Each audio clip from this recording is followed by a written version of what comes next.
Reginald B. McKinley II. What's going on? Thanks for coming on the program. Well, this is going to be fun. That's right. Let's do this. You ready? Yeah, I'm hella ready. Okay. I'm hella ready. Very Bay Area of you. Yeah, exactly. Like, Bay Area to drop Area the hella. Yeah, right. I was or Hecka. Or you know Hecka, what I'm saying? Yep. Like Hecatite. I see what's going on. Yeah. Okay. Grateful to Jeanette Nguyen for making the introduction. Right. And you're new to LA. So welcome. Thank you. Yeah, I'm a month in. I'm a month into the How's LA it been? life. I love it. Yeah. I adore it. Is it the weather? Yeah.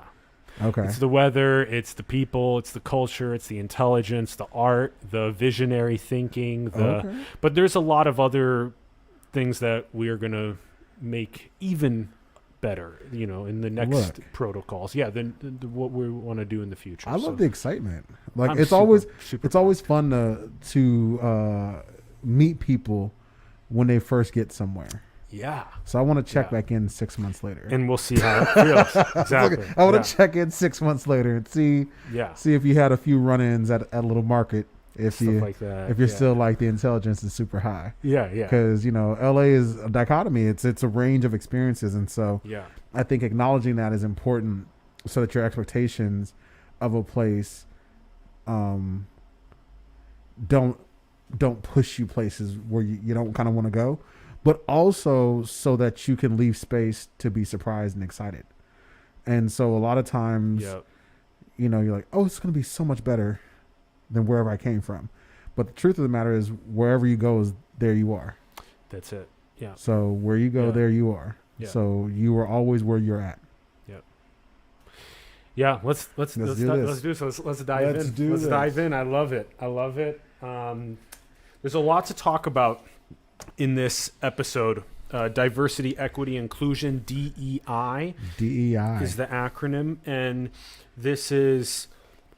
it's super fascinating. As we were talking before we started the program, I spend a lot of my time on the metaphysical space, the nature of reality, being, existence, what the nature of consciousness is, architecting the next generation protocols to maximize human potential.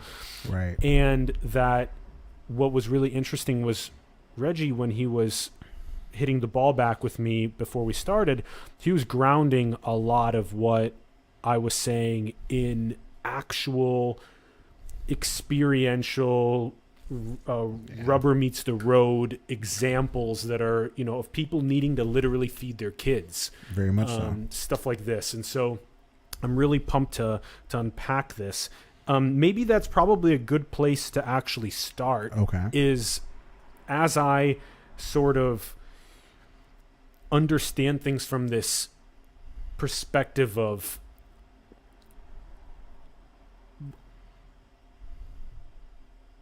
consciousness undergoing this process of experiencing itself through this reality. Right. That there's all these different flavors of experience that occur. There's flavors of experience of super duper privilege where there's all the basic needs are met. And there's experiences or flavors of life where none of the basic needs are met. Right. And that's sort of how I see it. But what's interesting is that both of us are talking about how to make it so that the basic needs can be met for more people worldwide, that then enable them to flourish. Right. Because my belief is that you shouldn't have to worry about your basic needs. Full stop. Full stop. And I think we've made people engage in their basic needs some version of success. And that's a horrible way that society has pinned the lived experience of everybody against the rich or against some other version of success, right? And so I think when you give a baseline of everyone can eat, breathe, live, be safe, and breathe in a very intentional way of saying that, free of pollutants, free of non-accessibility to clean water, free of, to me, that's all breathing, right? Yeah. Yes. And free of water that doesn't hurt you, free. Yeah. And I think that's a baseline that we have not, as a society, collectively agreed upon as a necessity. And I'm not going to ever get to a place where it's like, well, basic income or universal health care or something is a perk. It's not a perk. Like, you exist, so you need to be provisioned for. Yeah. And that's a social contract. Yeah. We entered into a contract to be in this society, and that was a prerequisite as a baseline to saying that we're gonna come together as tribes, people, groups, and create something.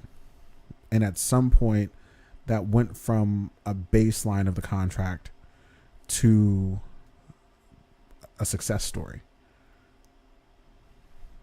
No. Yeah. There's so much more in that success story that is just beyond the basic needs being met. The success story is what happens after the basic needs are met. The success story isn't meeting the basic need. That's right. Yeah. Well, let's be clear. Yeah. We're 8 months into a pandemic, and Americans have received $1,200. 8 months. The average cost, minimum wage in America pre-pandemic, would not afford you an apartment, a 2-bedroom apartment in any of the United States. Research has shown that. So if I made minimum wage pre-pandemic, I couldn't even afford a 2-bedroom apartment in any of the United States. And just to do math there, that sounds like it's going to be somewhere around 40 hours a week at $10 a week is $725. And it's $725, and so it's going to be, you're probably going to make something around what, like $1,200 or $1,200 a month or something like that, roughly, probably. Yeah, and $1,200 a month is that kind of nowhere money, in the U.S. Not in the U.S. Can you afford a 2-bedroom apartment and live on minimum wage? That was pre-pandemic. So let's be super duper clear here. Since this pandemic has started, and we started calling people essential workers, with a ton of them having hours cut, jobs cut, they weren't able to live pre. So it's not getting much better post. And that's the working poor, the people in poverty with jobs. We're not discussing individuals who don't have jobs. We're not discussing people who existed in poverty pre-pandemic. We're not discussing people who are barely making it. We're not discussing what we still call the middle class, which is inevitably shrinking, and yet has not been reclassified in larger society. So we have a huge problem because we're $1,200 in, 8 months in. We just have a huge problem.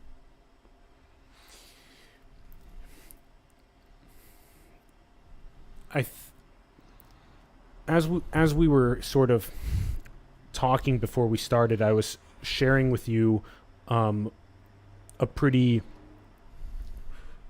serious intention of mine to visually illustrate a lot of the core concepts. Yeah. And so this one is in High Level Perception in Chapter 1. I analogize the tree to the human. Okay. And so the basic nutrient needs of the tree need to be met in order for it to flower the fruits.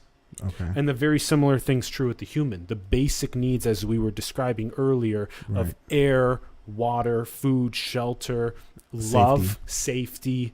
Yeah. Right. All those things need to be met in order for the human to also actualize a unique gift into the world. Right. And so this analogy taken to the level of, yes, in our community, in our local, like we were talking about LA, we have our big problem here and in the Bay Area with people that have their basic needs not being met, but also on a planetary level, we also have upwards of almost 1 billion people that still don't have access to clean water and clean sanitation, which is why it's SDG number 6. Right. And so we are beginning to see like, okay, well, what happens when somebody has a tap, or that somebody has something that they're waking up every day and finding meaning in doing, right, and purpose in doing. And it was interesting that you also told me, you said that even having that purpose, even having that thing that you wake up to do every single day, it's even downstream of the basic needs being met. Yeah.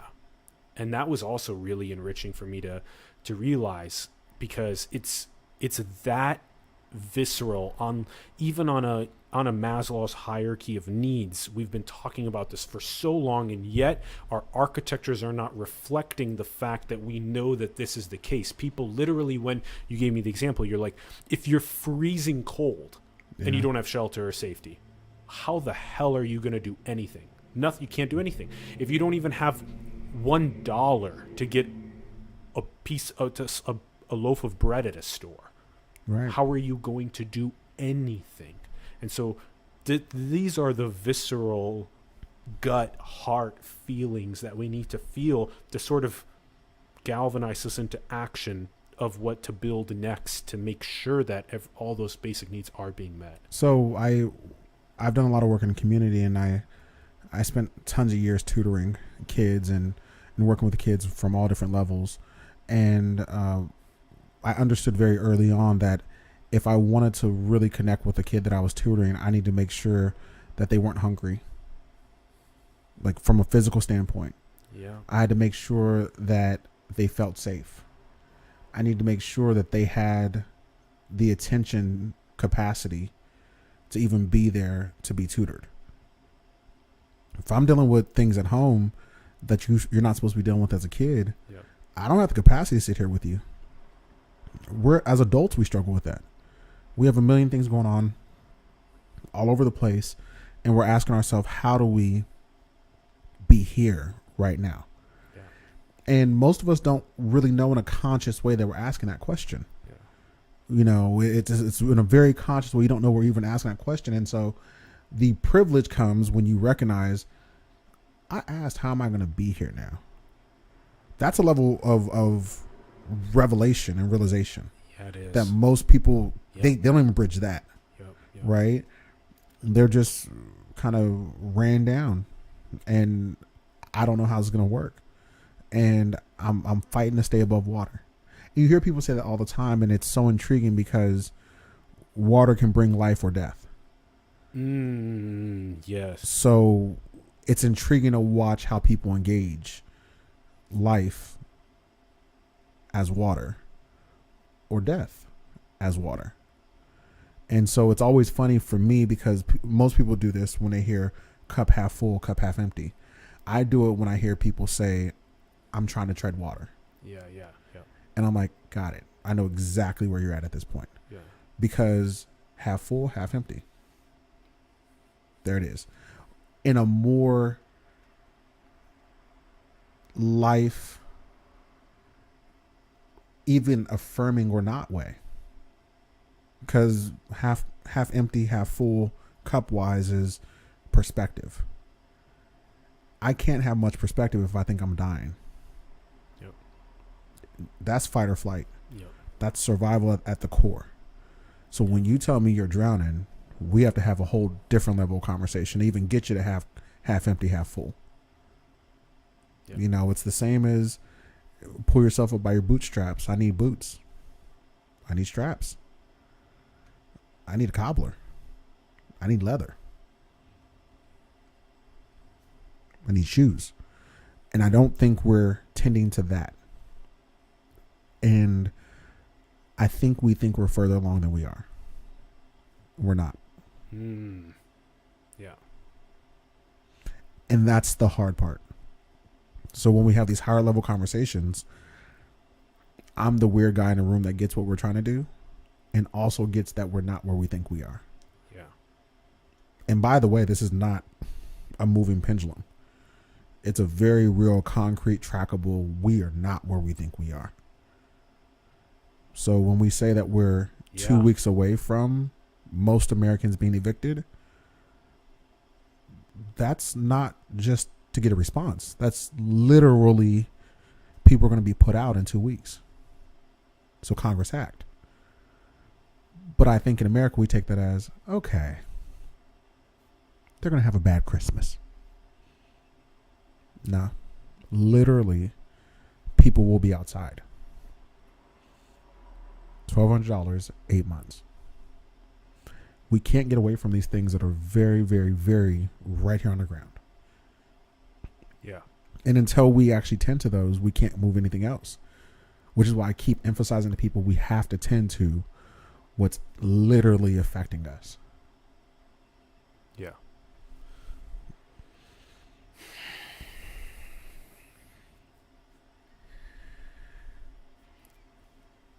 I gotta say, it's really interesting to have a juxtaposition between the sort of Steven Pinker mainstreamed argument about everything's becoming so much better.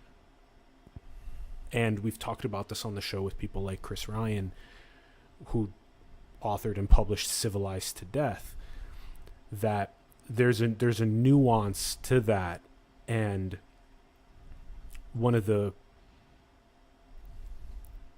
immersive ways to understand that is if somebody has no basic needs being met, that almost takes them literally back like 100,000 years in terms of like the state of their consciousness. And that's pretty insane to think about. Or from a very technical standpoint, somebody has a 400-year head start. And if we're talking about America, that would be slavery. That would be racism. That would be Jim Crow. That would be poll taxes. That would be the war on drugs. That would be current modern day policing. That would be 400-year head start. We don't have to go super high level to see how it impacts somebody. And yet people are still pushing through.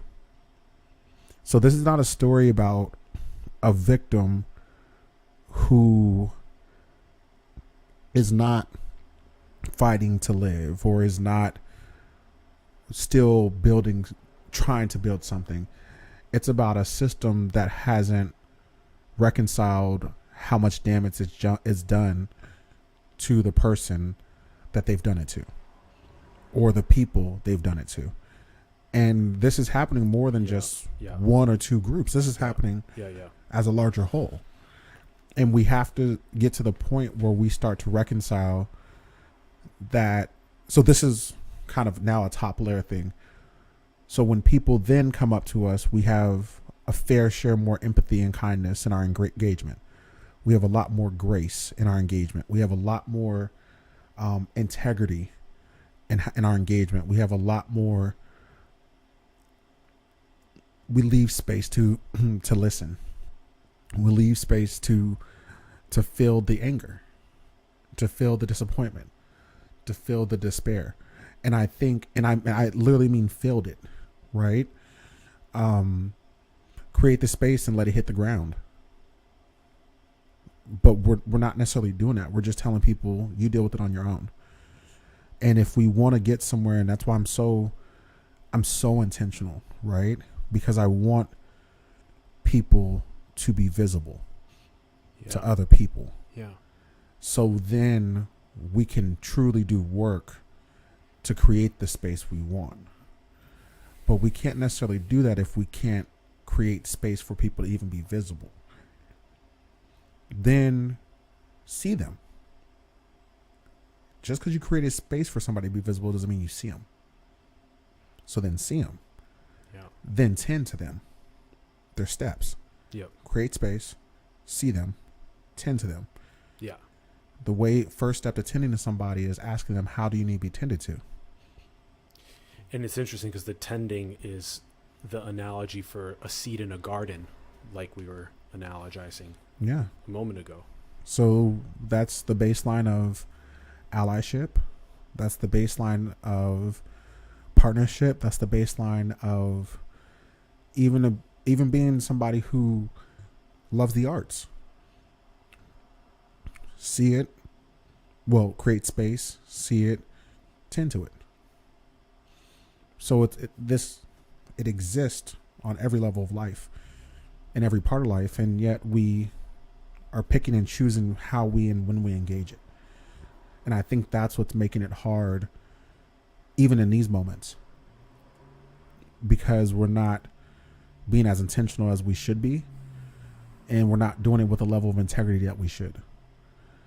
And integrity doesn't necessarily monetarily cost, but it will require you to lay down a bit of your ego.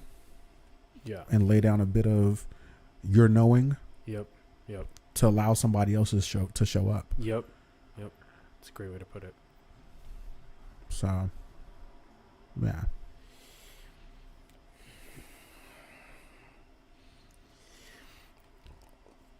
In this sort of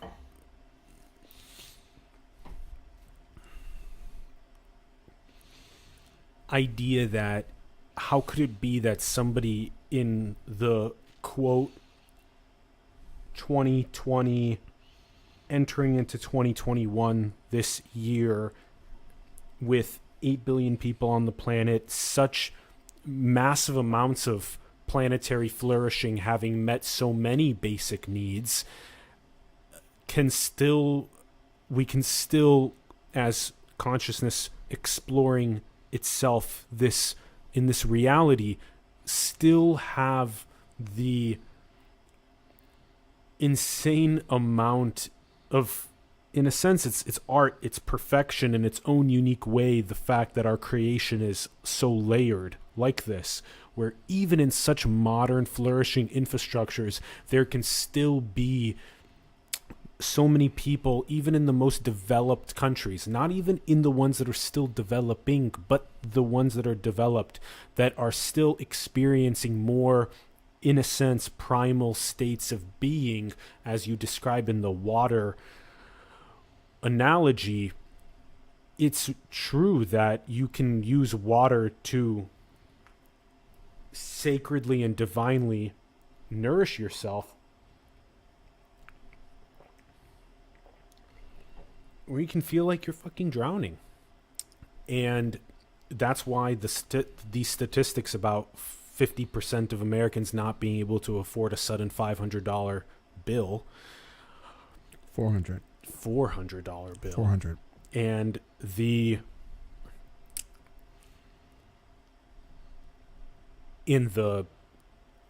it's a challenge to rise to, because you described, this is so well said too, is that to take your quote, such deep knowing that like I had this profound experience where a couple, like on Saturday, where it was, you think you know but you don't. So just like take the knowing down a level for a moment to truly create the container of space that then enables someone else that doesn't have their basic needs met to step into that container of space and to be seen and to be registered as a soul in that space, and then also to be addressed which basic needs will serve you immediately right away, and how can we meet those basic needs right away.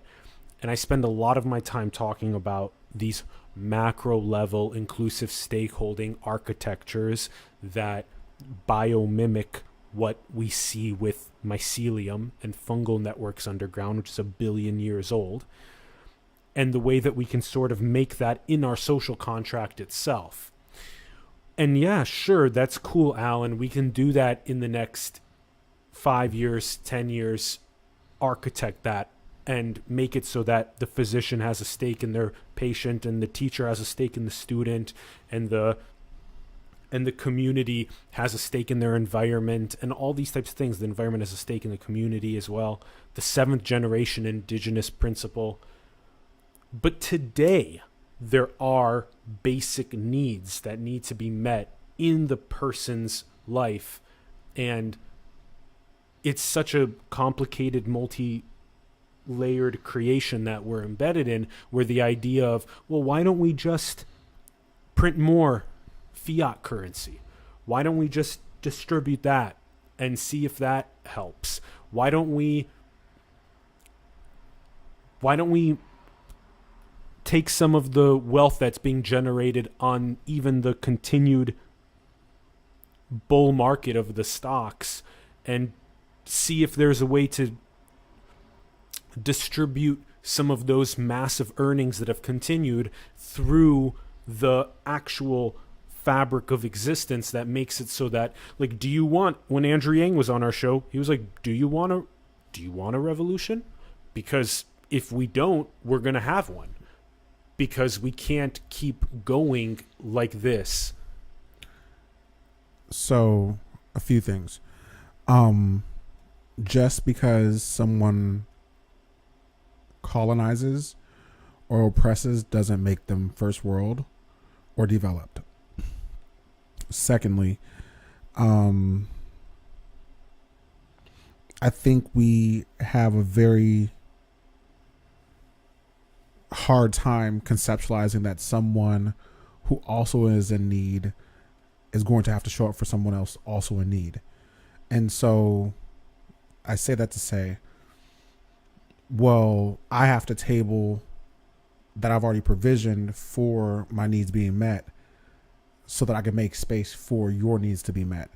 And the truth of the matter is, a lot of times your needs are not met and you still need to create space for others' needs to be met. It's not once I get over the hump, then I go back and get you. It's as we're clearing the field, we're all clearing the field, which then puts a requirement on each of us every day to do some lifting.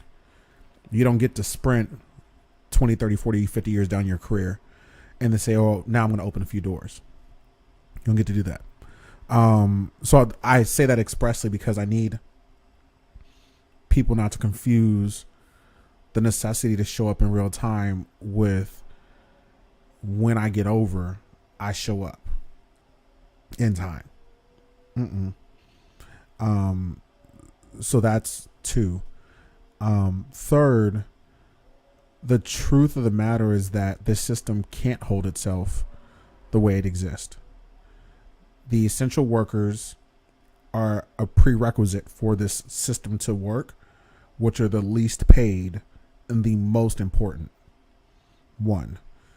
2, if you don't purchase things you don't need, the system can't keep going.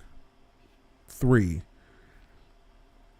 if you don't protect healthcare officials, scientists, and have a basic understanding of civic responsibility, it can't stand. 3 things we're struggling with. And as much as doctors and grocery store workers and trashmen and individuals are happy that you're calling them heroes and clapping, they really need you to do your part. Heavy lift.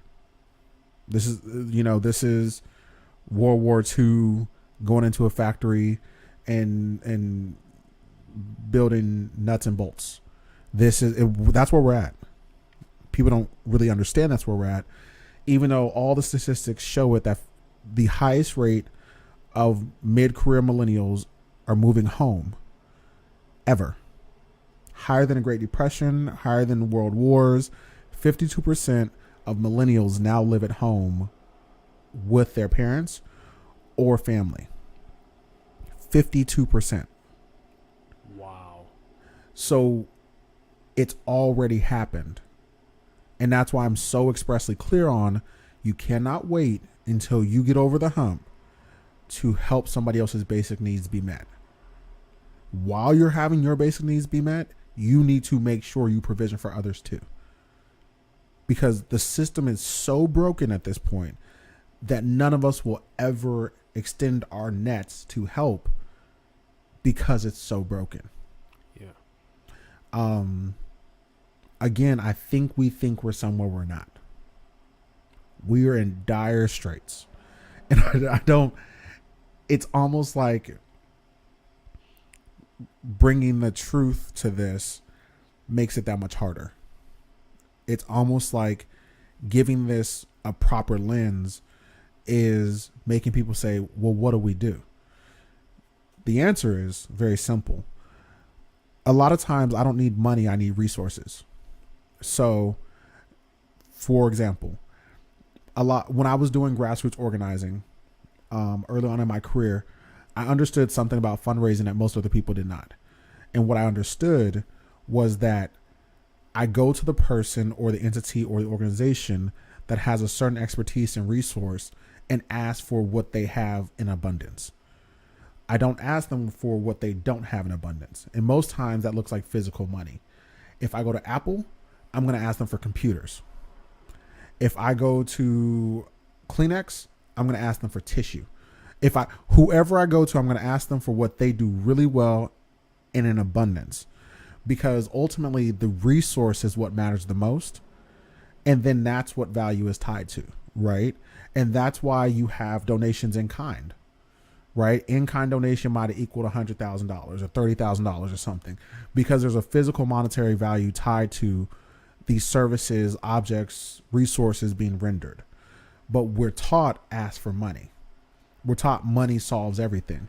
And the truth of the matter is resource allocation, proper resource allocation, people having a level of expertise and sharing with community, bartering is the goal. I sell wheat, you sell yeast, she sells salt. He's a butcher, we all need each other.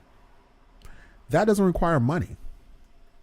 Currency has been a range of things from the beginning of time. Sometimes it's spices, sometimes it's fabrics, sometimes it's just your word. And we've made currency pretty much one thing: money or credit, which is money. And that's not really the only way to navigate.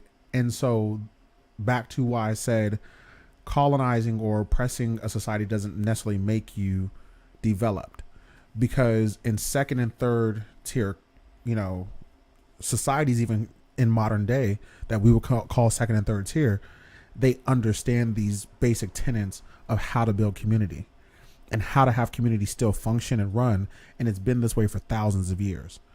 There's something very important that we can take from that in reference to how we function in this society that we're not fully leaning into. Yeah. And we started Uber with sharing cars.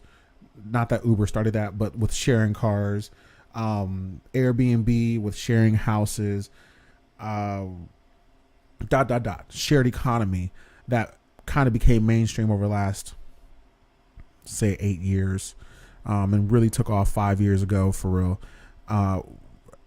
Gave some hint at how I can have an access to something and I can ask you for that direct resource, and then you can provide that direct resource, and we can facilitate us still working and functioning. Yeah. And I think we're going to have to dig into that. What that looks like from a logical, logistical standpoint is we're going to have houses merge. Now, granted, during COVID, it's like, don't have houses merge. Well, I'm talking about moving together. I'm talking about go get plots of land or houses or whatever and put multiple families back into one house. We had multiple generations up until about 50 years ago in one house. We had great-grandparents, grandparents, parents, kids. Pretty much every household up to 50 years ago was a multiple generation household, if not a multi-family household, where you had your brother and your sister-in-law and their kids living in the garage, and then you built a house on the back of the land. And so we shifted away from something that allowed us to really be successful and shifted towards something that allowed companies to be successful. They could sell more toaster ovens and refrigerators if you start splitting those houses up. They could sell you a need for medications to cure loneliness if you don't have access to people.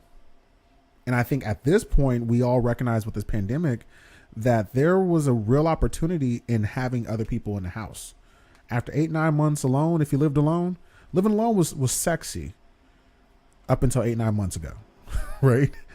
People started getting adoption rates of cats and dogs and animals went up.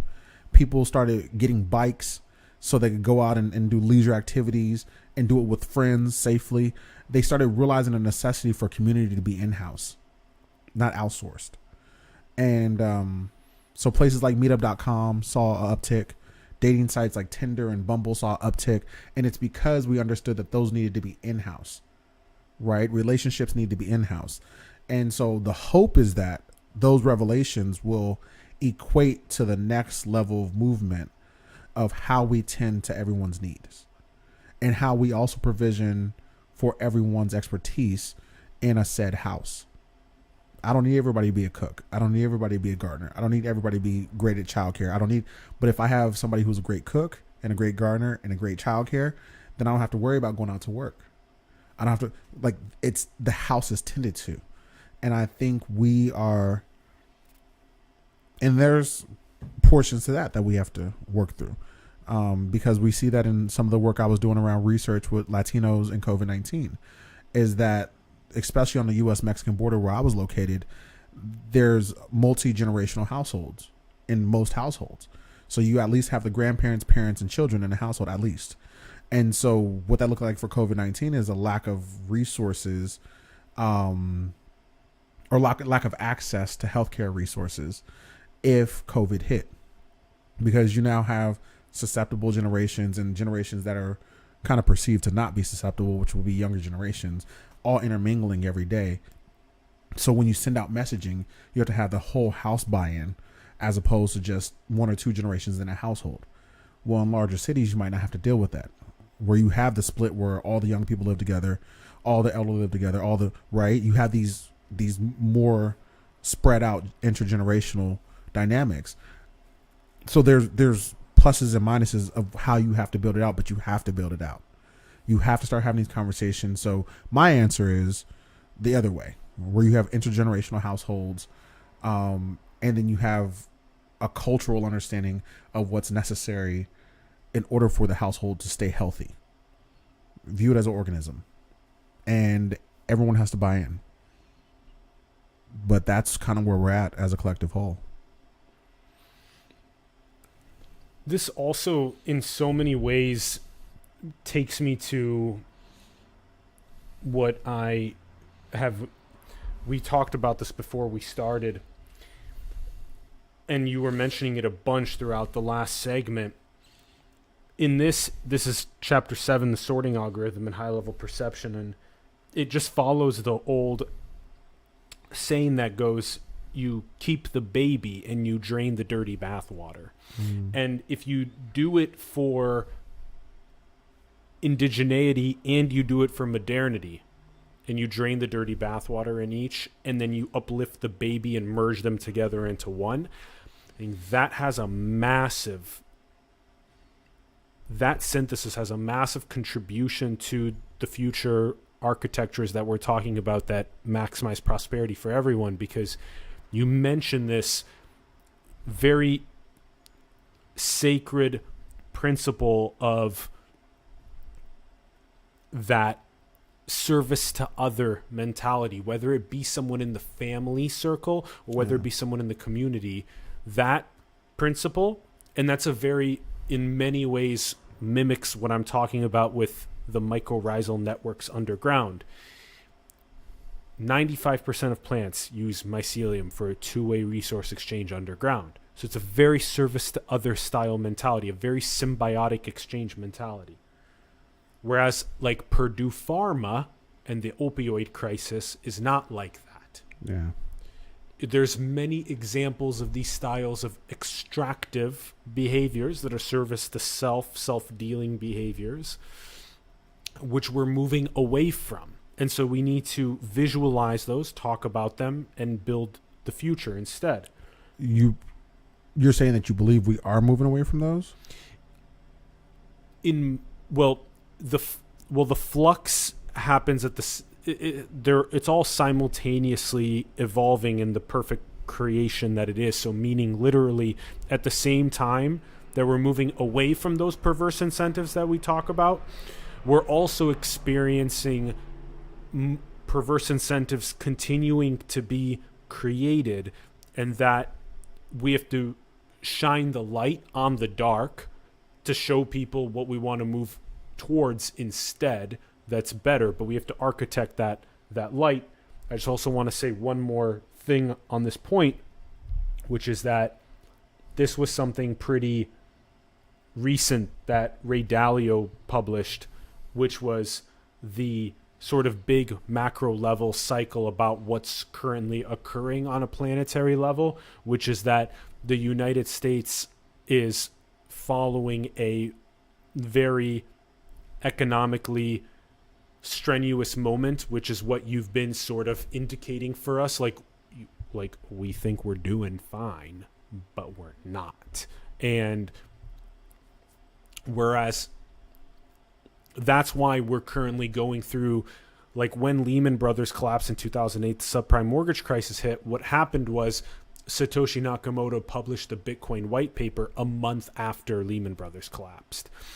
It enabled the decentralization revolution in the last 12 years, although it's not to the degree where everyone literally has a crypto wallet, everybody in the country, and everyone's frictionlessly exchanging value, and we have a barter economy running simultaneously like you were describing, which is a very indigenous style principle. We're not there yet. But we clearly see that fiat is absolutely disgustingly broken, and that we're currently experiencing this down cycle due to things like that and other aspects of exclusive stakeholding, whereas China, in a sense, is more on its way up, but is also going to experience similar economic issues if it doesn't get its shit together, because it also has hella vulnerable people that need their basic needs met, and it also needs to figure out how to inclusively stakehold everybody, all almost 5 billion of them, which is 5 times our population of about 330 million. So the whole planet, in a sense, is undergoing an awakening simultaneously, especially in these more economically, quote, of course, there have been massive issues in the last 400 years like you were describing. Right. But in these areas where there is so much wealth, we're undergoing more of a, like, holy shit, if we don't get our shit together, we are going to experience downstream effects that we don't want to experience. We don't want those.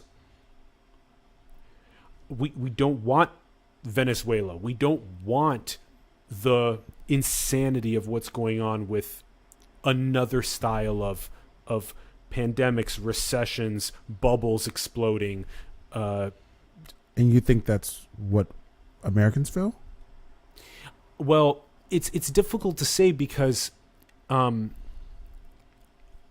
I think you're spot on that a vast majority of people in the country feel like we described, where the $500 bill, $400 bill, 50% cannot meet.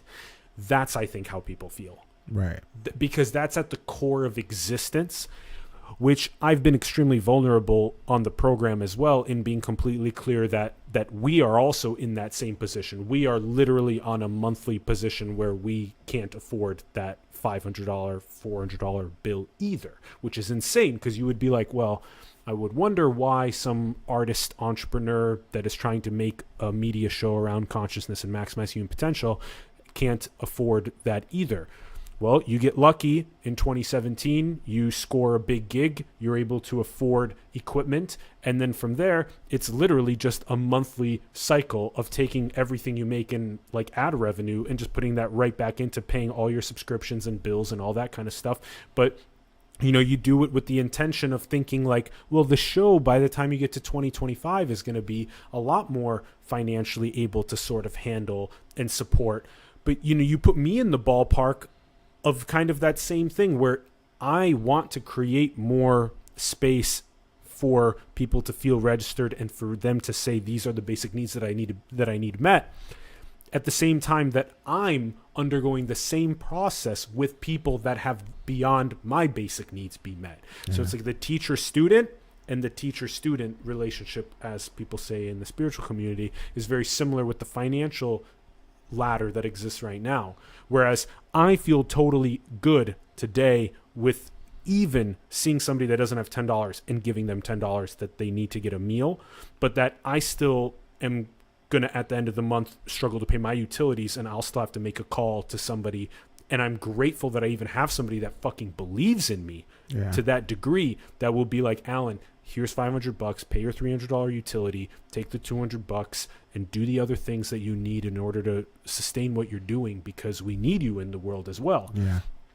And that's some fucking insane shit that we have people like that. The conversations that we're having on the show that are still barely also getting through this quote, filter, literally the thread through the head of the needle situation. And I appreciate you sharing what you just shared, because for so many people, especially with you being a white male, they don't think that's your experience.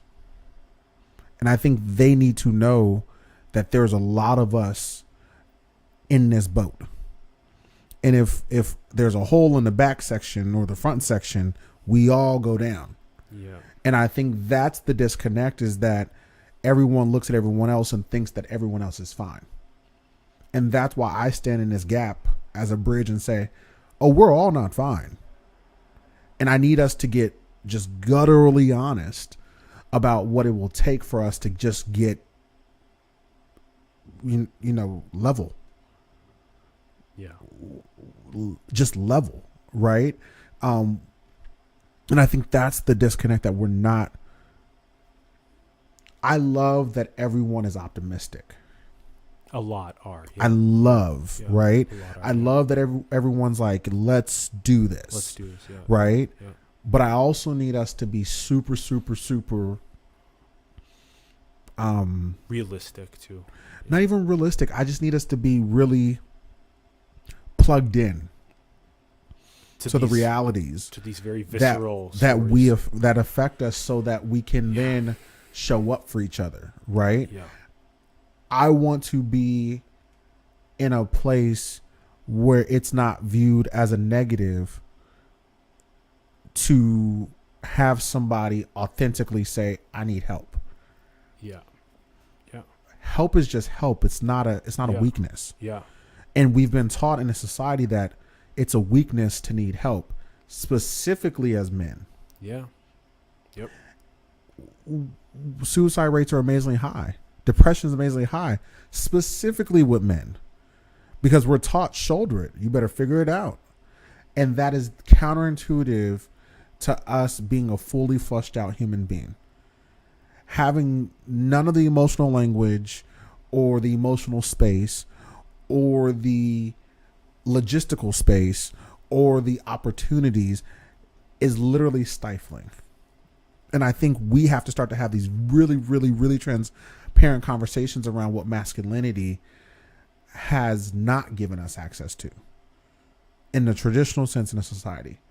And then we need to figure out why really negative, non-healthy things were tied to us being men.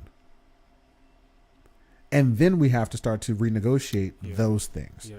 Because if we don't, we're going to keep creating these cycles. Right. And that's why I'm so happy that you just shared the way you did, because what you showed is that by me having this level of a transparent conversation, it creates a space for you to authentically, honestly show up about your journey and know that you're supported in it.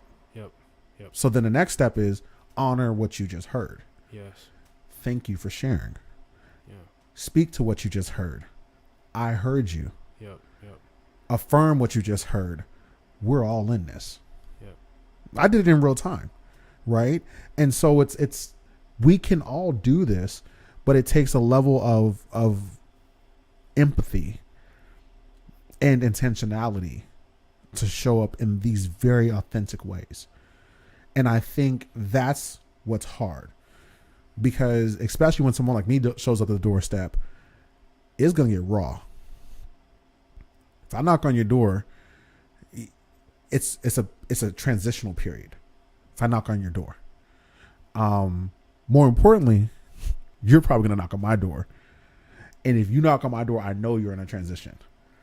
You're going from one place to another. Yeah.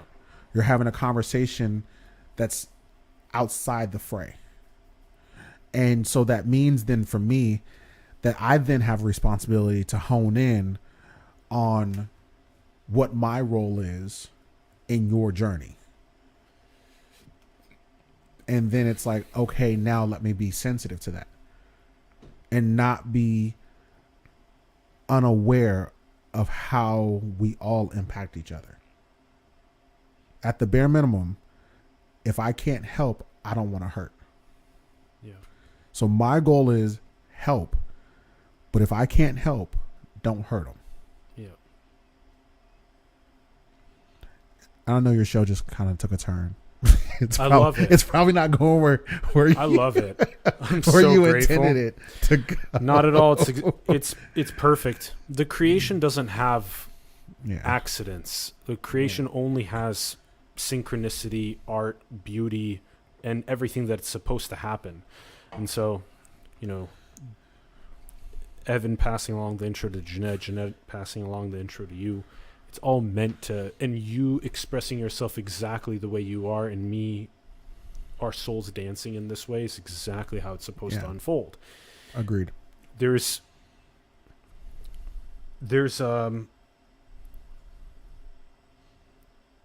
something that's deep within me that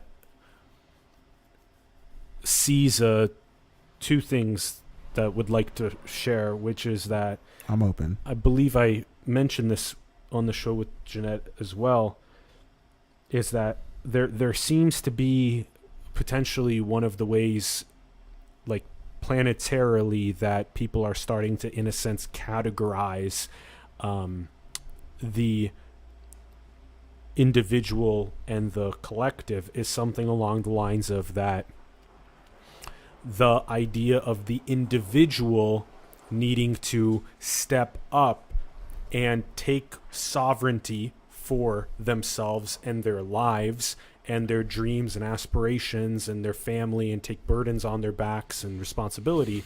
And then there's this collective side, which is the collective says, look at the social fabric. The social fabric needs the basic needs to be met in order for the individual to take said burden on their back and achieve these goals and all this type of stuff. And it appears as though that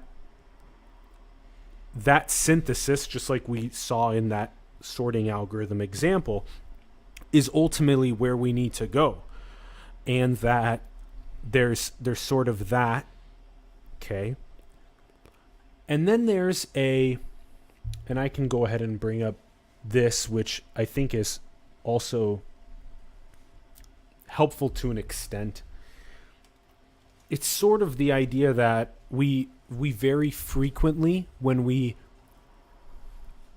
talk about this architectures of the solutions, that we view the 8 billion humans on the planet usually in a hierarchy of wealth. Yeah. But rarely do we ever view the 8 billion humans in a hierarchy of enlightenment. Right. Because if you do, you start getting some weird things. Right. Like some people that are the richest in the world have some of the most egoic levels of consciousness. Right. And then you're like, oh shit. Because then if that's in the U.S. Congress, the UN General Assembly, Fortune 500 CEOs, 2,200 billionaires, out of these people, if we're talking some of them literally have some of the most egoic levels of consciousness, we are that's a really bad top-down process that's occurring. Right. Okay, so we have that. And Which then is why trickle-down economics does not work. Just throw that in there. Keep going.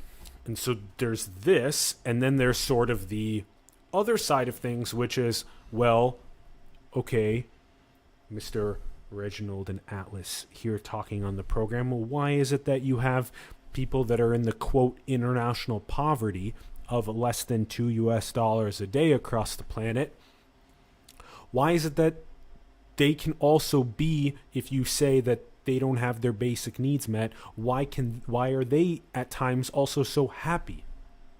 How can they be so happy without a cell phone where they're constantly looking at Instagram? How can they be so happy if they have to take a jerry can gallon to a well to get their water instead of use a tap?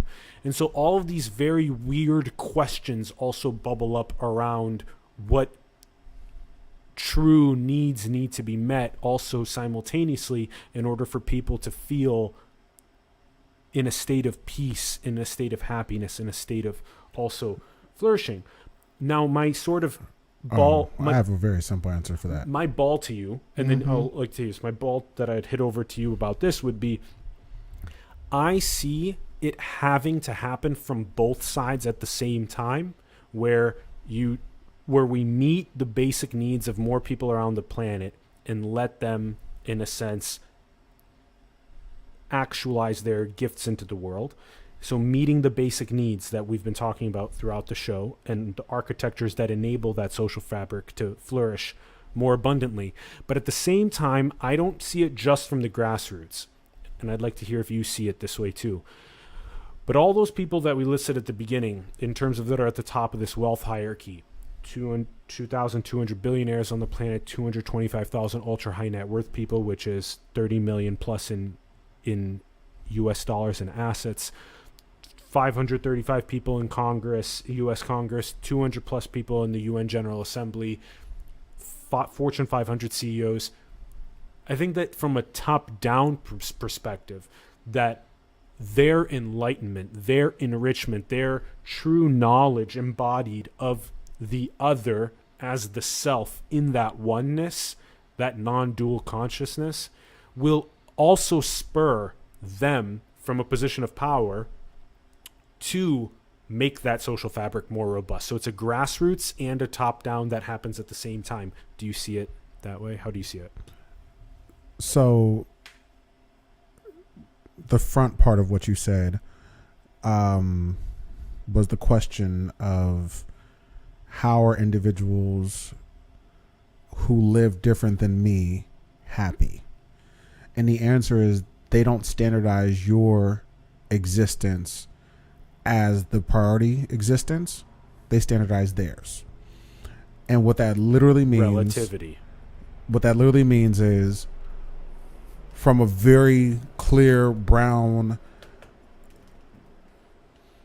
theoretical moment, whiteness is not the standard. Yeah, don't have cultural myopia, as Wade Davis has said, yes. More specifically, Eurocentric ways of navigating the world is not the standard. And because typically what happens is we walk in and say, this is what we believe, as somebody who's bringing divine, whatever it may be, to the table. Well, we're the ones who are civilized. How did you standardize yourself? We're the ones who know God. So are you the only ones who know God? We're the ones who have this. Is that a necessity for this environment? But we say it is. So the idea is to stop centering yourself as the space that the universe revolves around. And because other individuals understand that at a kind of core level and live out of that space, they also too can have success and happiness that's not tied to any standard that's yours, but that is tied to their standards of how they choose to exist. Yeah. One, so unstandardizing Eurocentric thought processes, and colonizing thought processes and globalizing thought processes is the easiest way to acknowledge somebody else's understanding of their own success. Mm-hmm. Because then you now base it on their standards and you start to embrace and understand their culture, and then you get to exist with them from a place of gratitude as opposed to a place of judgment of what is or isn't barbaric. 1, 2, the idea that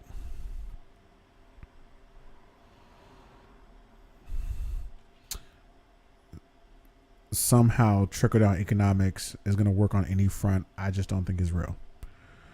And that's including with enlightenment of the most well-to-do on this planet.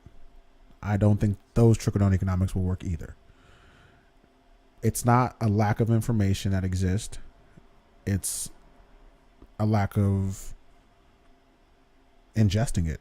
It's a lack of awareness to what that means from a standpoint of solely this does or doesn't benefit me. And what you're asking for is that the individuals who have the most access to power become selfless. And the reason you're asking that with your line of reasoning and thoughts is because you understand inherently that they're not selfless. And that's why we're having the problems we're having. Because you need a society that functions to be based on individuals having a balanced approach. And you acknowledge that a large group of people do not have a balanced approach, which is leading us where we're at. How they rebalance or if they rebalance is going to be up to kind of how this shakes out. As Mr. Andrew Yang said, do you want a revolution? Because it's on its way. And nobody can kind of tell you what that looks like, because historically revolutions can be in the sciences or in the arts or in literature or in the academy, or it could be in the streets. It could be at war. It could be in the form of suffragists. It could be, there's a million ways to have a revolution. And I think the next sets of revolutions that you will see will be more based on evolution versus revolution. And it'll be groups that are very specific to causes calling to have things tended to specifically. I think the idea in the moment of generals is kind of gone. Generally, I want freedom, right? Generally, I want equity. Now, I want not only a seat at the table, I want access to first dibs of what's coming to the table, and I also want 6 other people at said table that represents large society. That's what I mean, right? I want freedom. Move that to, this is what freedom and equity looks like. Here's how it's manifest. Here's the ask. Are you providing? And I think you're seeing that. I think you're seeing that in very actualized ways at this point. And I think that's the discomfort, because the more specific you get with the ask, the more whoever has to provide that is understanding they're saying no. When you're not very specific, it's like, I didn't say no to that. Mm-hmm. I'm not this, that, and a third. I'm not sexist or bigoted or homophobic or racist or elitist or ... fill in the blank, right? Whatever that may be. I'm not that. But when the ask is very specifically, let me be free in these ways, and then you push back on those, you now have to have conversations about what you really are standing with and by. And I think that's what people are being called specifically to deal with. You no longer get to skirt past and say, well, I only care about this topic. I'm not asking you about that topic. I'm asking you about this topic. But I don't want to talk about that. Well, we need you to talk about it. And that's where I think people are having a very hard time sorting out the specifics they're being asked. And I think they're trying to do the best they can to hold on to really unhealthy thought processes and ways of engagement without addressing why they do what they do and how they do it. And I don't think anybody's letting them up. Their feet are being held to the fire, and you're going to have to address this. And I think that's the discomfort. I think the discomfort is that here's rubber, here's road, it's meeting friction. Friction. Now, to some people, that's negative friction. To other people, that's us getting down the road. Oh, but it's all friction, and it's just how you view the friction. Yeah. And I think that's what you're seeing right now in a very here, down way. Yeah. Yeah. I view the entirety of the creation as a beautiful artistic expression that's occurring. Even though there's a tremendous amount of friction, the creation continues as a vehicle moving down the road, and we as the conscious agents in it get to experience it through all of the different tastes and flavors of it that we were describing, where you either have everything from all your basic needs met and self-actualized, self-realized, all the way down to none of the basic needs met. And so when you speak about it, it makes me both realize that I care so much about having other people undergo the process of maximizing their well-being and just making less suffering, if that can be just a daily thing to do, is just figuring out how to make less suffering and meet more well-being on a planetary level. That will get us far, just that in itself. And I believe Neil deGrasse Tyson said something around those lines as well as one of his philosophies to life.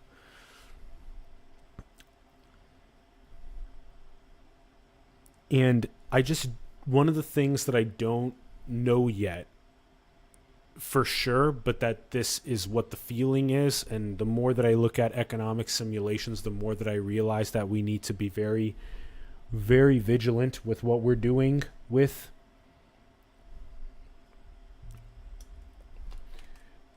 what's going on. Let me get the graphic back up for what I want to say. Okay, it should come up now. There it is. All right. Because in this moment that Ray Dalio illustrates, and that the essence of what we're talking about regarding 50% of Americans not being able to afford a $400 bill, we need to be careful. Because when the rubber hits the road, and it is hitting the road right now, and it has been hitting the road, but especially right now, we're in a very fun part of the creation that's unfolding. And it's a very intense part. That the trajectory space,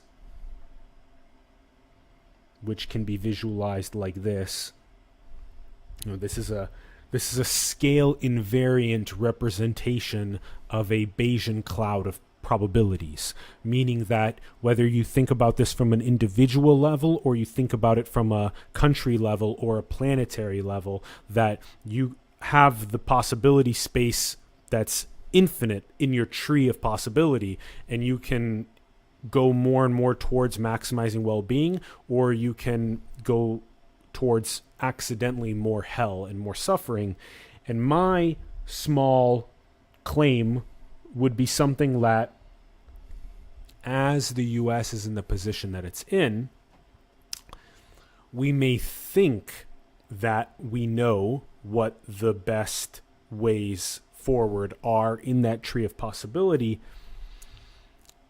but almost surely everything, as I was saying, on an economic simulation level as well, that it's not a universal basic income that meets basic needs as much as a universal basic stakeholding, a UBS instead of a UBI, does, which means once you illustrate the scenario for us, which we've talked about on the program so many times, is that when you gather the global elites at the World Economic Forum in Davos, when you do that yearly, what's going on is you got a bunch of people, 7.999 billion people on the planet, that are like smelling the dinner that's being served there.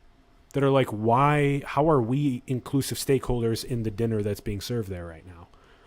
And so what appears to be a solution that is clearly more on the side of well-being and maximizing flourishing is a universal basic stakeholding, which actually makes people inclusive equity owners of the planet's trajectory, and it drives them dividends of wealth that is being generated. So it's not just getting the income itself, but it's getting the income and being an actual stakeholder that then gets paid off over time, plus that is able to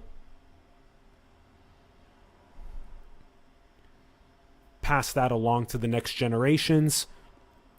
So it seems like there are more clear, but at the same time, what I'm talking about regarding tokenomics and mechanism design and decentralization and smart contracts and Ethereum applications and everything that I'm talking about right now is very clearly something that's like 1 year, 2 year, 3 years, like that is going to be implemented in the social contracts, which are more long term. But what today makes somebody that doesn't have access to their next meal, what today enables them to achieve their next meal, and that makes it so that they can wake up the next day in safety, in shelter, and maybe considers then their own unique individual purpose and how they can do something every single day that drives value to themselves and the community. Immediately, universal basic income, universal health care, access to proper education, funding for access to proper education. A flip of funding to education is how you actualize that. So the schools that have been funded based on taxes from high yield places or locations, take that money, give it to the lowest kind of funded schools, and flip it for a bit in a very actualized way. Super revolutionary, but that's an easy way to start to rebalance this very quickly. You can look at proper housing that is sanitary, has a high level of humanistic design to it, and housing for everyone. You have enough housing specifically in America that no one should be homeless. You have enough vacancies that no one should be homeless. You have enough vacancies that people that are underhoused can be housed. So proper allocation of housing, dignity to the work you do. So not only giving people a job, not having them underemployed, but also having them have dignified, integral work that gives to and feeds their civil and civic obligation to be part of a said society. Tending to the emotional state of individuals through access to universal therapy and mental health access, independent of universal health care, so that's a solid tenet and foundation. Viewing a range of things through the proper lens, through universal mental health access, as more of addictions as opposed to crimes. Tending to policing and social justice in reform to the judicial system. So going in and overhauling it and expunging records and getting people out of jail and prison and giving them their lives back in actualized ways through universal basic income, universal housing, proper education access, if access to college, funding for college, funding for GEDs, funding free community college, free 4-year university, free Ivy and above university based on earning potential. And so everything that you're saying is spot on for the immediate. And so then the question that then would be asked would be that, do we follow as we described earlier, this roaring continued bull market that's occurring even through the pandemic? Is there, like Bernie Sanders proposes, a 0.5% tax on all Wall Street transactions? How do you fund? The market is not tied to livability of humans, and that's been proven. Are we talking like 1,100 billionaires out of the 2,200 that exist on the planet are here in the United States? How do we take what? Well, like, to be very clear with you, $5-10 million from each. Well, let's be clear, because that's so to be super clear. Yeah. You start taking funding from military endeavors. Okay, so the military-industrial complex is about $700 billion US. So you start taking money from you reallocate funds. Redistribute funds from military. Okay, so that was also first. Redistribute funds. This is extremely important, is what we're talking about. Policing. Right now. So you redistribute funds from policing to pay for the mental health aspects. So now what that looks like is, instead of, case in point, instead of a police officer showing up to a mental health check or a suicide check or something, you now have a police officer and a mental health professional show up. That's beautiful. And so that's how you pay for the universal mental health aspects. It's not necessarily defunding police. It's reallocating funds to expand how policing happens. So you make a community policing. How you pay for education, how you pay for healthcare, and how you pay for universal basic income is getting rid of tax incentives for corporations and organizations. Now, not fully getting rid of them, but making sure that people pay their portion in their haul. And those three things will be tended to by making corporations actually pay taxes. So we've literally everything I just discussed is taken care of. So let's do these three one at a time. Mm-hmm. Okay, so there's this quote that we have in High Level Perception that we say a lot. Today, the most civilized countries of the world spend a maximum of their income on war and a minimum on education. The 21st century will reverse this order. Nikola Tesla. And so, of course, there are some nuances to this, to what we were talking about. But generally speaking, it sounds like the very first, because there's this long list of items about meeting the basic needs today. Mm-hmm. It's fantastic, agreed by vast majority of people, I think. Then the next step is the optimal allocation of funds to said process. Now, $700 billion per year allocated towards the military-industrial complex. Now, there's potentially several $billion that can be taken from that and allocated towards what we described. Then there's also the Amazon, Google, Apple, Facebooks, Walmarts, of military, corporations, and policing. Okay, but those are three places you take them from. Yeah, and so there's this massive, like, the Fortune 500 companies, let's say, that somehow manage to skirt taxes every single cycle through the best lawyers and the best loopholes. They don't manage to skirt it. It's built into the system. So just get rid of tax incentives and breaks. See, you can't skirt something that was built in that you don't even have to skirt. We've ingrained it so deeply, and even with this last administration, they gave even more incentives to companies and organizations. They gave even more tax breaks. So they don't even have to hide at this point. They don't have to actually do anything but just follow the law. So what you've ultimately done is you made sure that the law is covering companies and organizations in a way it's not covering individuals. Sure.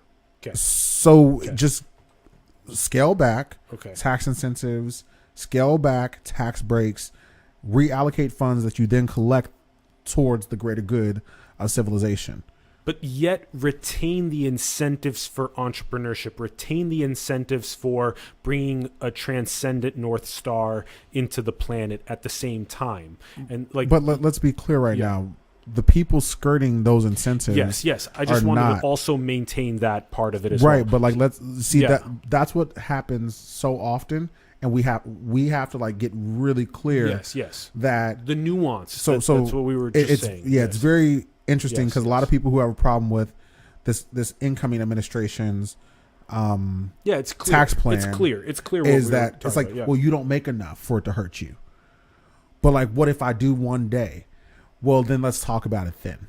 For now, let's do this for the greater good. So the money sources again, military industrial complex first, second is corporate taxes, and then third is redistribution of police funds, which is usually the biggest budget of any city, locality, or municipality. Okay, so the biggest budget of usually is usually of a local county, municipality. Are we talking 10%, 5%? How much of their budget? It could be a range. You have some counties, municipalities that have 33% of their budget or higher, 38% of their budget go to policing. And they have 5% go to social services, and they have 10% go to education. Spot on. I also want to say this is really important, what you mentioned earlier, that I just want to make sure resonates deeply in people's essences and hearts, because it passed mine quickly, but I wanted to anchor it, which is that what you do is you bring mental health professionals with police to those visits. Very much that so. We're talking about, which I love that. I just want to say that's super clear beyond conception. That one is duh. Yeah. Exactly. I think that's where the goal of people making sure that you can't reallocate money is to position it as some extreme far right or far left thing.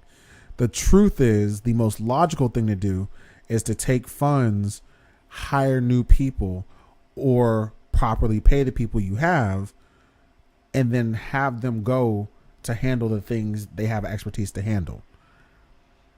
It makes only sense. If a police officer goes to the academy for a very short amount of time and has no experience dealing with mental health, anything, then we should activate somebody to make sure that the greater good of the larger community is being served. Yeah. So what's let's talk about tomorrow. Let's say that we are literally given okay, sure, $700 billion. We're going to take $5 billion of it, and we're going to have to figure out which part of the military industrial complex gets a $5 billion decrease. But what are we literally saying that $5 billion, how does it get disseminated to the 330 million Americans based on a basic income distribution, a universal health care? I really appreciated that mental health perspective. That was really awesome. And there's these other components that you list as meeting those basic needs. So if we could, tomorrow undergo this process of taking, $5 billion from the $700 billion in the military industrial complex to start, and then maybe we even leverage people like the big tech organizations and their corporate tax evasions to attempt to also get another $5 billion potentially from that, and leverage their do good day, because they have one whole day per week that they dedicate for their employees to do good on that day. And so maybe we even galvanize their hours and their engineering talent. So now we have their hours, their engineering talent, and $10 billion. What do we do? I think you're being presumptive about the moral leanings of people. This is why I believe you need to legislate in some version of community buy-in. Because that last part you just said about their do-good day per week, you're assuming that's used for community and not for self. And I think we can kind of track this from research standpoint and see that it was used solely for self. Even in how it's typically pitched, right? That it's like these hours are for you to do other projects outside of the job at said tech company, so that it gives you the opportunity to imagine and innovate so that you'll be better at your job at said tech company. Definitely didn't say that you got to go in a community and spend that time in community. That said, do outside projects. That could be strumming a guitar. Like the mental, like the perspective that the corporations sometimes use in order to work on the mental health of their employees and maximize their well-being is because they will literally be better for the bottom line of the company itself. Yeah. Rather than I am literally spiritually so deeply care about your essence that your well-being is prioritized, period. Like not about, But, well, I mean, the baseline of that is it's really simple. They realized that some people were on, company hours working on side projects. So they said, listen, an incentive to have you come over here versus our competitor with your expertise and skill set is we'll give you some time to work on a side project that we know you're already going to work on. And they said, oh, great incentive. That's better than a pool table and Cheetos. I'm in. How much time do I get? You get 15% of your time here or 30% of your time here, whatever the percentage is. That equates to half a day a week that you work on side projects. It's about 20% or 1 day a week. Something, right? Yeah. And it's like, great. That's a great incentive to have me come from the competitor to you, right? Now, granted, let's be very, very clear that this is happening in top level organizations, not down. Yeah, and then let's play the scenario more, which is like, okay, let's say we get the moral leanings of the big tech companies on these days, their engineering talent. Let's say, okay, we won't play that scenario because it's less likely to happen. Okay, but let's say we get the budget. Let's say we get the $5 billion from the U.S. military-industrial complex, and then we get the $5 billion from corporate tax evasion, and that we take those $10 billion, and then we have the basic income for tomorrow, literally, and then the basic healthcare needs, the mental health needs, all these things that you listed for a moment ago. So how do we distribute the $10 billion into the social fabric? Well, I mean, it's local up. And so we've always known this. What does that look like then? I mean, you could look at the model that they have in Stockton, California, where they tested out the basic income with, I believe, 1,000 residents for a year and saw that it worked. It injected into the economy. It gave a security net to the families that were on it. It allowed them to actually pursue passion projects with just an infusion of $500 to $1,000 a month on top of whatever they were making, right? And so to recognize that means that, okay, so if we implement this kind of across lines, then it'll be that much more impactful. So I think recently, maybe a few days ago, you saw a tech CEO step forward and give I think $15 million or something to support a city or a town's universal basic income endeavors. And that I would love if individuals who had access to that really bought in and said, every year I'll commit this much to this and I'll write it into our bylaws. And this is a committed whether the company stays or goes, right? This is similar to a pension. And most of us don't know what pensions are because we're a little too young and we weren't raised in places where pensions were a baseline. But back in the day, a pension was you work 20, 30 years for a company like a Boeing or a Honeywell, and you got a gold ring and you knew that you were going to be good the rest of your life, whether Social Security kicked in or not, because there was some safety net from the time you served there. Most of us will never see a pension that are millennials now, because it just doesn't kind of exist in our psyche of, organizations that we work for. They rather kind of pitch other things to us than a pension, understanding that a lot of people will kind of head out after a few years in the current structure of how you build your career. But similar to that, it's like writing in like a pension. So even if the company leaves wherever, this is still coming to the residents that helped support it, even if it was as workers or just supporters in a sense that they tended to you. This would be very helpful in places like the Appalachian Mountains and coal country and oil country where they already lost industry. But when industry was there, they were the main supporters of it. Right. And they should have some version of a pension from what they put into this. And that's part of their argument is that, well, these companies came in, got stuff out of us, and then we didn't get much out of you because you left or you went defunct and so there's nothing left. And I'm just sitting here with black lung or, you know, another pandemic or epidemic that's based on medical or whatever it is. Right.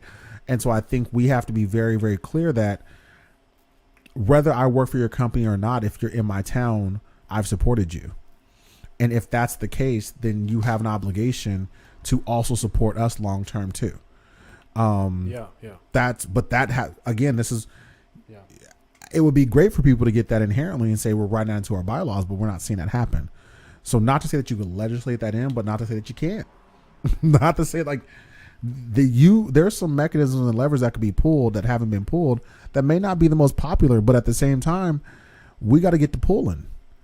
And we're not doing the most we can to pull the levers to have us have the maximum impact that we're aiming for. And I think that's what is most important for us to really hone in on. I'm following. This is super duper rich.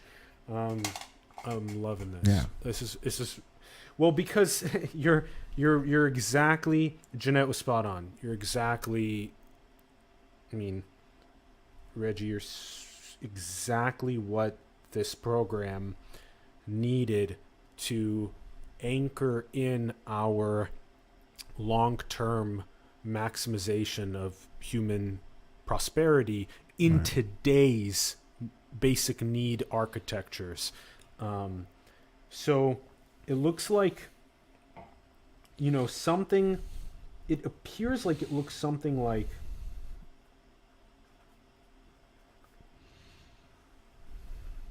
you know, maybe like this, because I love the visualization component, and I'm noticing that I'm just quickly noticing that the red itself, this can be maybe like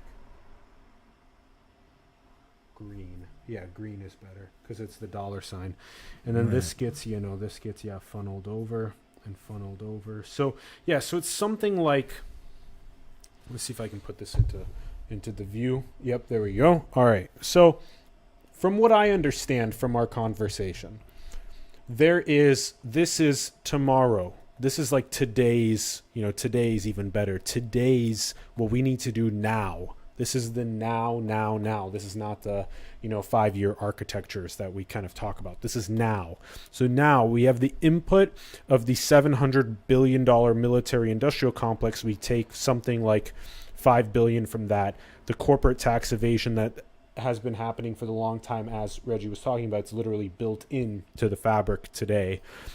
We take $5 billion from that. We output that into today into the universal basic income, into the healthcare and mental health as the output to meet the basic needs of more people. Yes, go ahead. So yes. you could add a 3 under and that would output, and that would be tended to by corporate tax, would be education. Oh yeah, okay. And number 4 would be housing. Yeah. Okay. Yeah. Because there's plenty. We've been talking about that on the program. And I mean a lot. education from pre-K through college. Yeah. Bernie's pre-K been talking about through this college. For a while. Yeah. Right. There's enough wealth for. There's enough. So literally, you could just draw an arrow from number 2 and housing. Yeah. And housing. Okay. And you add those 2 to the list. That is tomorrow.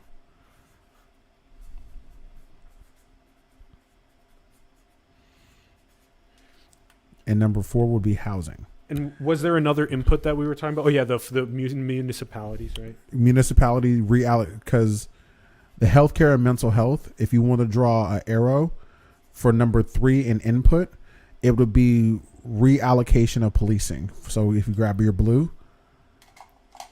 I love how you're I love how you're visualizing so, with me, my brother. Right. Reallocation of police budgets, local police budgets.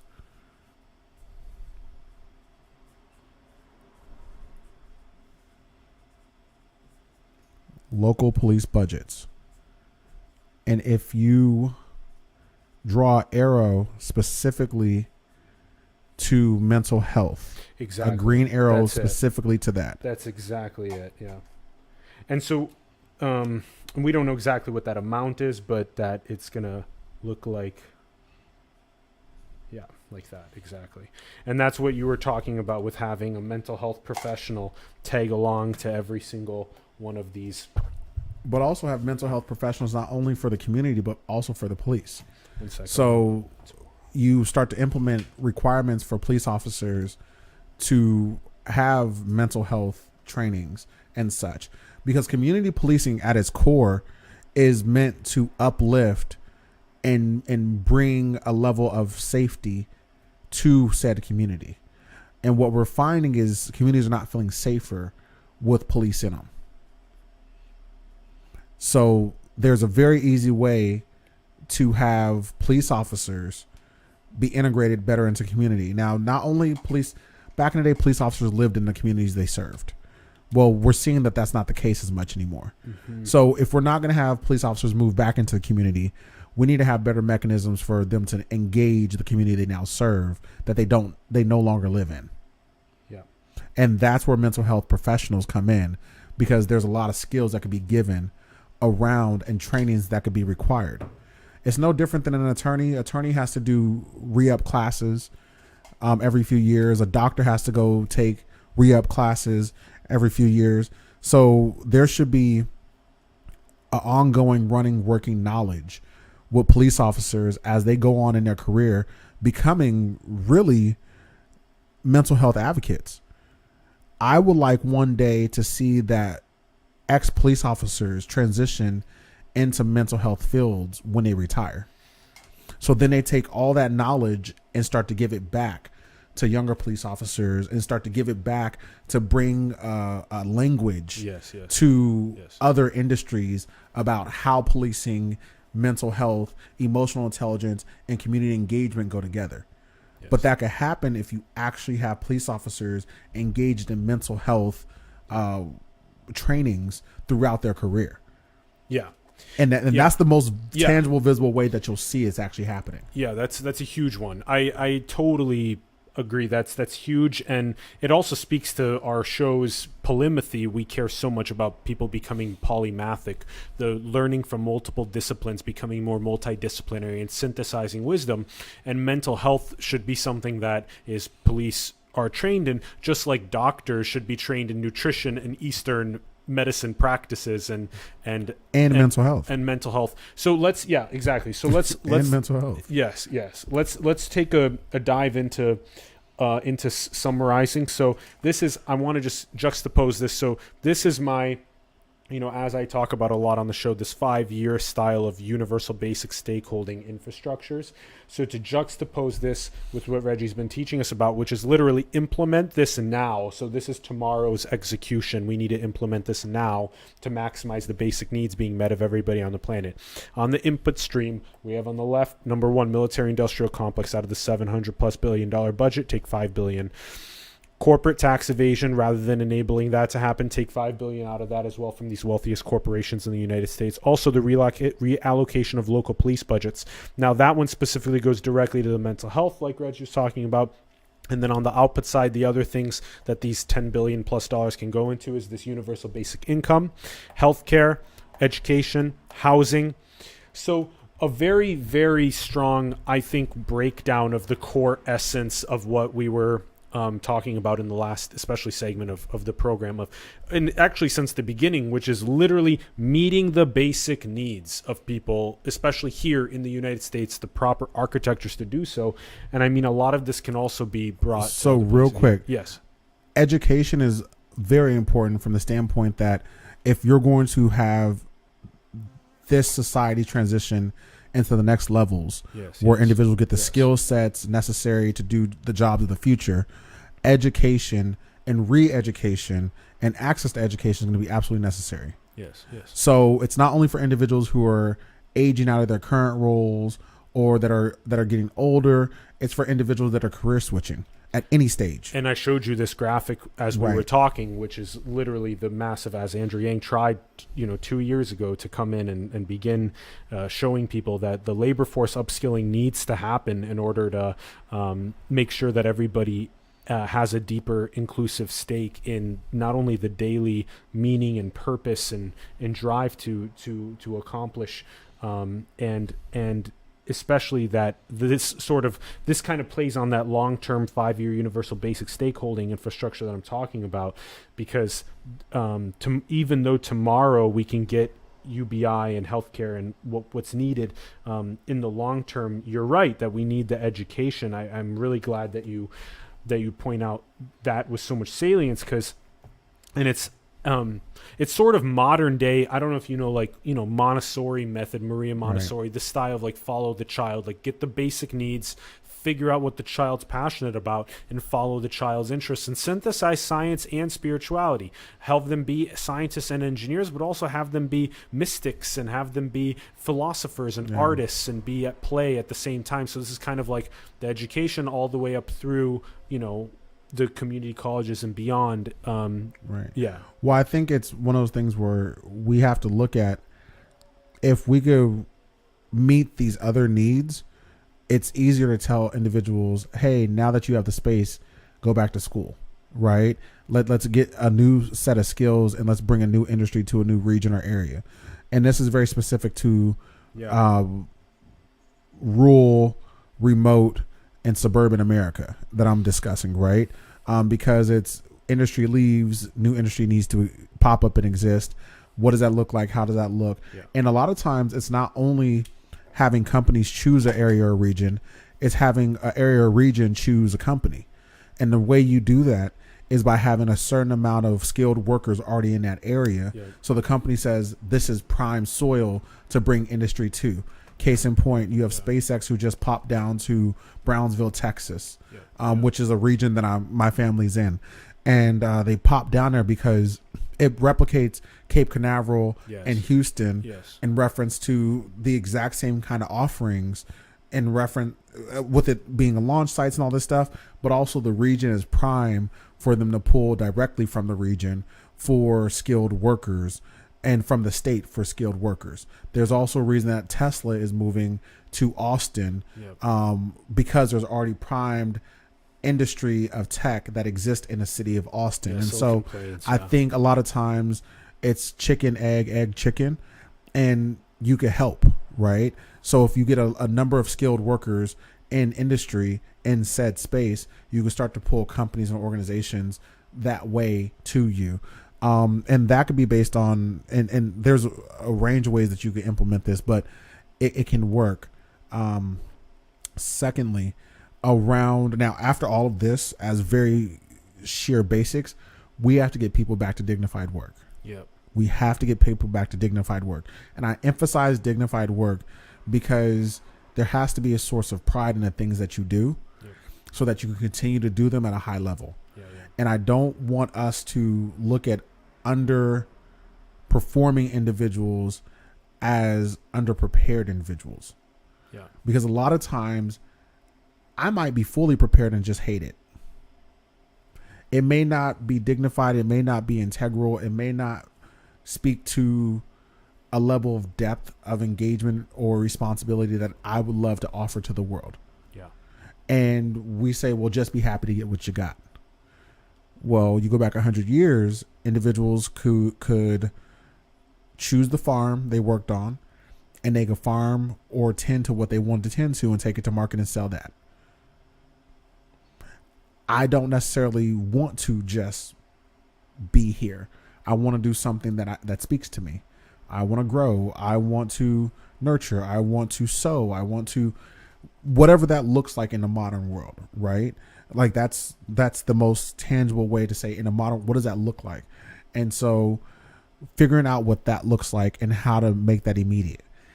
Because the next thing is the argument that always comes up, which is the kind of final thing I'll touch on, is they look at the outliers and say that's the whole. And they'll do this by saying, well, look at the people who got the universal basic income or got the stimulus check and got out the market for a job. Come on, stop it. You know that wasn't the masses, but that's what you're pitching so that you don't have to do anything else. Well, all these people got more on unemployment than they got working, so they don't even want to go back to the workforce. Stop it. If anything, that demonstrates that the workforce needs to re-up and get to a proper place. Your basic minimum salary and earnings need to match what you gave during the pandemic, right? At the bare minimum. And the fact that you took something so much more shallow as the teaching and the learning from that is representative of how far we have to go, because you don't want to do right by people, right? So, and I literally mean you're not aiming to do right by people, because if you saw that the basic income that you gave during the pandemic was this, and you realize that people were not earning that outside of the pandemic, you should have said, we have to change minimum wage. We have to change this. We have to change. That's what you should have said. But what you said instead is, well, we're not re-upping that because they're not going to go back to the workforce to get jobs that pay less. You did math to determine that this is what somebody needed per month. And you recognize that large swaths of people were not making that per month. And then you blame the people who didn't make that per month for not making that per month and made it their fault when it's something you could have changed as a legislator, as an elected official, as a commissioner, as a city official, as a county official. You could have changed this. There's nobody stopping you from saying, well, we're going to have people get paid more. There's a lot, and we're learning through this pandemic how important localities, counties, and states and municipalities are. We're learning very clearly how important they are. We're learning how important a governor is with this pandemic. We're learning how important mayors are with this pandemic. So let's act like we now know. Now that we know how important they are, let's hold their feet to the fire to be of more service to us. Because before, everybody focused on federal. What's the president doing? What's Congress doing? What is your city commissioner doing? What is your local elected official doing? What is your school board member doing? That's what you need to know. Because that's what more immediately, like that graph you made, affects you. What are they doing with your money allocation? What are they doing with your resource allocation? Yep. What are they doing for you? Yep. And so I hope that's what people get from this. Yes. But to answer that in a more immediate way, that education from pre through college will help. Because with the proper level of funding and education and a proper investment in civics and proper honest history, then we will see how to build upon what did work and to make sure we don't repeat what didn't. But right now, we're getting a real clear civics lesson during this pandemic. And a lot of people are failing this test because a lot of your elected officials don't know what their powers are. A lot of people are failing this test. But we got to do better as a larger whole. Thank God I had civics in school. But I know tons of people who didn't. Thank God I cared about history and politics. But I know tons of people who didn't. So I'm sitting here primed in a situation where I could talk about how things interconnect in a way that at least 70-80% of Americans can't. And that seems like an amazingly high number, but I think that's the low end. I think a lot more Americans cannot fully flush out how this works. And that's dangerous. Yeah. Because that's how you keep that small percentage of people navigating the large percentage of people. Yeah. When they don't know how any of this works. They're just in it. Yeah, that's spot on. And it goes back 2,500 years to the Greeks talking about the crucial importance, if you're going to have a democracy, of being educated. And to the degree that you talk about is spot on. And as we form these unique souls into the world, it's important to retain their youthful creativity as they become knowledgeable about how to be a really strong democratic citizen in the social fabric, because they're the ones that are going to be thinking about these solutions in the infrastructures, and to not stamp out their creativity with sort of the archaic styles of funnels into our incumbent infrastructures. And quite frankly, I also think that why Nixon called Tim Leary the most dangerous man, because Tim Leary said that when people take entheogens, when they recognize the kingdom of God within, when they fully unleash that, they don't funnel into the archaic consumptive processes of the media, and they don't fight the wars, and they don't file into the corporations and the incumbencies. And so I think that the revolution that, like, Multidisciplinary Association for Psychedelic Studies, MAPS, and many of the other entheogenic unleashings that are happening on the planet through these natural secretions are simultaneously here to catalyze that awakening from both the grassroots education democracy level as well as from a top-down level. As you described, there are people that awake and say that I want to take some of my millions of dollars and put it into these UBI scenarios that are happening, and to prove that that is actually efficacious for today's basic needs being met. I think the episode has been ridiculously just beautiful of a synthesis, again, with so much of what you're doing on the rubber meeting the pavement, with a lot of what I've been conceptualizing as schemas around the nature of our existence. And I think that meeting the basic needs is where the beauty of it is, where we meet and overlap in so many ways, and that's what gives us all of the downstream gifts that we all want to see. We all want to see the more beautiful future that our hearts know is possible, for everyone to be in that state of where their basic needs are met. They're able to actualize gifts. They're happy, they're healthy, they're well, they're flourishing with them, their families, their communities, the planet. We know that that's at the core of so much of what we care about, and that you illustrate well for us what needs to happen today in order to get there. So last thing I want to share is we need the individuals who are conscious and privileged, which you may be conscious without privilege and you may be privileged without conscious. They all need to activate in very big ways. Yes. There's a huge responsibility for all the influence that you have, big and small, to be activated towards correcting the ills of individuals who may need your help. You have a personal responsibility. And I'm saying this because I come from a lot of these communities where we do tons of yoga and we're very realized in this and third, but we don't talk about race. We don't talk about socioeconomic disadvantagement or disengagement. We don't talk about underemployment. We don't discuss educational disconnects. We don't discuss. That's not acceptable anymore. You have to get in the game.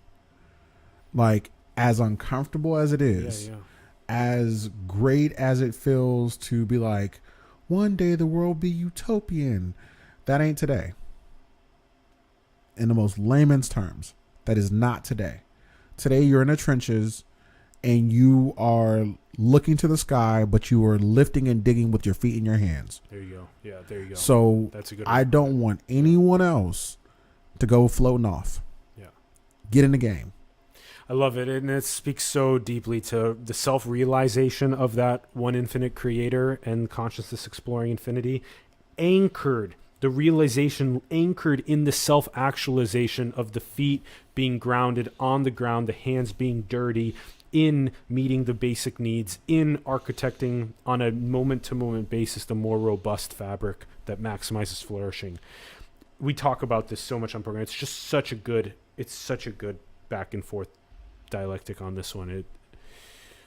I think you have to change the name to meeting basic needs, right, or something. Like, you got to change the name of this whole segment, because I don't think we touched on whatever we discussed before. We talked. I think you need to change the we name. talked a lot about the meeting basic needs is a good way to maybe call this episode. Yeah. Meeting basic needs, because that's what we talked about. But that has so much to do with equity, the equity side. Very much so. Of what. But I also think that a lot of people look at doing a series of things through a singular lens, and I think there's a necessity to understand policy, climate, community, and private. Like in what I mean, private industry, private sector. And you need to figure out how those intersect. Yeah. And I don't see a ton of people doing that because a lot of people don't have exposure. This is way more about meeting basic needs, and also, especially at that core, the that youthful education that's so deeply needed to become a healthy, prosperous citizen in the social fabric. I mean, right. It's so spot on. Reginald B. McKinley II. That's me. That's you, my brother. That's me. This has been such an honor, such a pleasure. Thank you for coming on the program. Of course. Thank you. For real. This was good. Such a pleasure. Holy cow. Yeah, you are the man. Like, I love it. Jeanette, holy cow. You gotta get video. What a video. What? No, you gotta Jeanette, we can hear we can also hear Jeanette in the she can take a video. We can also hear you in the background, which is on the mic, but we'll also take another one of these after we wrap the program. Yeah. I love this. This is so nice. Ow. I love it. There we go. I love it. Thank you. Was good. This was so good. Thank you for coming on the program. What a pleasure. We would love to hear your thoughts in the comments below, everyone. Let us know what you think about this episode on meeting basic needs, on the best way to possibly, get there literally right now with the things that we talked about on the show. I want to show it one more time for people as well, right here, on how to best architect it literally today, literally right now, on what we need on the input side right now, and where we want to put that on the output side right now. Yeah. And how to keep in mind those more longer term inclusive stakeholding infrastructures as well. It's basically the way we get there. I love it. And let us know your thoughts and comments below on the episode. Love to hear from you. Also, check out the links in the bio below. Right now, we have Reginald's LinkedIn profile, and soon we'll have additional links as well there for you. And also have more conversations around this theme.